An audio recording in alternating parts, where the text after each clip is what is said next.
Welcome to Standard Chartered Money Insights, a podcast series by Standard Chartered Bank that brings you market views and insights on the go. Welcome to Cut to the Chase. Today is Wednesday, the 19th of March. I'm Daniel Lam, your host for the podcast.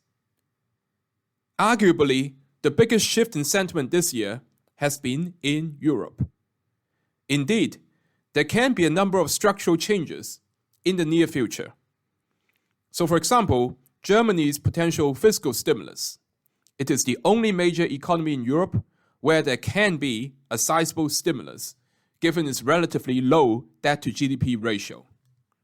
We also have potential ceasefire in Ukraine, where Europe would most likely need to boost defense spending and can potentially unite European countries together.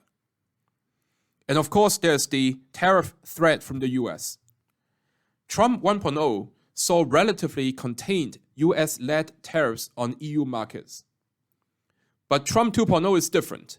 It is likely to result in deeper tariffs, such as the recently expanded steel and aluminum tariffs that are broader in scope, given recent Trump rhetorics towards the EU and previous threats of sector-specific and reciprocatory tariff. Escalation is likely to be from the second quarter onwards. Now, EU exports to the US were 532 billion euro in 2024, which is equivalent to 3% of EU GDP. So therefore, and across the board, 25% tariff on EU exports could deliver a 50 basis point to 75 basis point GDP hit over a 12-month period. So this magnitude of impact could also result from reciprocal tariff, assuming the US takes into account the VAT and non-tariff barriers.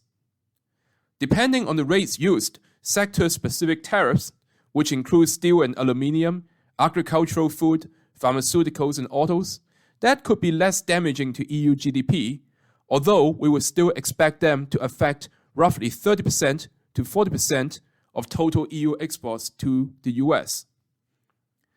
The ultimate impact on EU GDP will depend on various dynamics, such as the US demand elasticity, which will differ by sector and product, exchange rate effects, EU retaliation tariff, US tariff on other countries given the trade diversion effects, and the EU's policy response. Now, threats have been made, but implementation has been delayed for other countries so far. So that means there can be a negotiated solution between the US and the EU. However, given the size of EU's bilateral surplus with the US, some form of protectionism seems inevitable.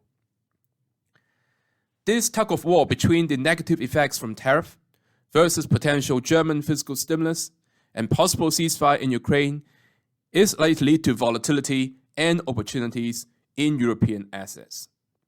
That is all from me for today. As always, if you enjoy this podcast, please don't forget to rate and like it. Thanks for listening, and we wish you a happy day ahead.